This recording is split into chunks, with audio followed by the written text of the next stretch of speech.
ABCD is a square where each side is a uniform wire of resistance 1 ohm. A point E lies on CD such that if a uniform wire of resistance 1 ohm is connected across it and across AE, and a constant potential difference is applied across AC, then the potential difference is applied across AC, then B and E are at equipotential. Let me first redraw this diagram. This is A, this is 1 ohm resistance, there is another 1 ohm resistance connected to B, there is a 1 ohm resistance over here, there is a 1 ohm resistance connected to a certain point T. The resistance between D and C, the resistance between D and C, I will divide it into two parts. Okay. Now it is given that the total resistance between CD, that is the resistance of the wire over here, is equal to 1 ohm. So I can say that if C to E over here is equal to X, then D to E will be equal to 1 minus X. Then D to E will be equal to 1 minus X. This is the output. Okay, this is the input current. This is the output current over here. Okay. So now in this case, I can clearly say that if the current over here is equal to I1, let this current over here be equal to I2. Let this current over here be equal to I3. Okay. There are three currents in the given circuit, that is the incoming current will be equal to I1 plus I2 plus I3, and the current at this part will be equal to I2 plus I3. Okay, the current in the section EC will be equal to I2 plus I3. Now it is given that it is specified that the voltage across B and E are equal. So since the voltage across B is equal to voltage across E, I will subtract both of them from A, that is VA minus VB will be equal to VA minus VE. Okay, that is the potential difference across AB will be equal to potential difference across AE. The potential difference across AE will be equal to 1 ohm, the resistance into the current over here is equal to I1, and the potential difference across AE will be equal to current is I2 and resistance is also 1. So I can say that I1 is equal to I2. Let this be equation number 1. I1 will be equal to I2. Let this be equation number 1. Then we further proceed by using the same formula, VB is equal to VE. Now I will subtract VC from both the sides. That is VB minus VC is equal to VE minus VC. Okay.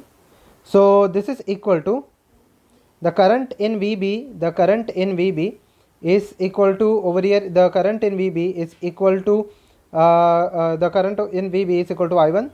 So it is equal to I1 into 1, and VE minus VC, the current in this case will be equal to across EC will be equal to the voltage across VC will be equal to, this will be equal to the resistance is X. Okay, the resistance is X and the current is I2 plus I3, but I2 and I1 are same. So I will write this as I1 plus I3. In this case. Okay, I1 plus I3 in this case. Let this be equation number 2. I will use this later. Okay. Now I can clearly say that VAE will be equal to VAE, that is the potential difference across AE is equal to potential difference across AE. Now I can find out the potential difference across AE using two methods. The first method is by going through this path, okay, which will be current into voltage, current is equal to 1, and current into the resistance, the resistance over here is equal to 1, and the current over here is equal to I2. And I can write this part as in this case I can write this part as I3, that will be equal to the voltage across AE will be choosing this path. Okay, when I take this path A, that is ADE, it will be equal to current over here is equal to I3, resistance is 1. Okay, so current is I3, resistance is 1, plus the resistance over here, the current remains I3 in this resistance, and the resistance over here is equal to 1 minus X. I2 will be equal to I2 or I1, I2 and I1 are same. So I1 is equal to I3 into 2 minus X. Let me substitute this term in the second equation. Let this be equation number 3. Let me substitute the value of I1 in the first equation, okay, or I3 in the first equation. I will get I1 in the second equation. I1 is equal to x I1 plus I3. I3 is equal to I1 divided by 2 minus x. Okay, I3 is equal to I1 into 2 minus x. Okay, so when I cross multiply this, when I can take I1 common. I1 is equal to x I1 into 2 minus x plus 1, 2 minus x plus 1 divided by 2 minus x. I1 and I1 will get cancelled out. I will shift this term on the left hand side. 2 minus x is equal to it will be equal to 3x minus x square. So x square minus 4x plus 2 will be equal to 0 if I rearrange the term. In order to get the value of x, what we do is we use the quadratic rule, that is equal to minus b, that is equal to 4, plus minus root of b square over here is equal to 16, minus 4ac which is equal to minus 4 into 2 divided by 2a, that is equal to 2 into 1, which is equal to 4 plus minus this will be equal to root 8. 16 minus 8 is equal to root 8, which is equal to 2 root 2 divided by 2, which will give me the answer 2 plus minus root 2. Now the value of x will be equal to 2 minus root 2. Why? You can clearly see that the resistance over here on the right hand side, it is equal to x.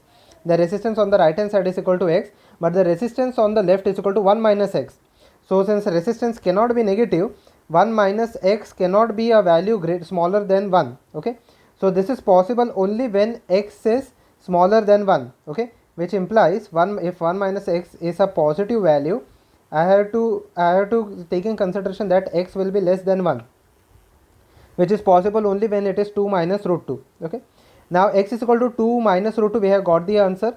We want the ratio of EC to DE. Okay, that is we want the ratio of x divided by 1 minus x, that is equal to 2 minus root 2 divided by 1 minus 2 minus root 2, which is equal to 2 minus root 2 divided by root 2 minus 1. Okay, it will be equal to root 2 minus 1. From the numerator, if I take root 2 common, it will be equal to root 2 minus 1 divided by root 2 minus 1.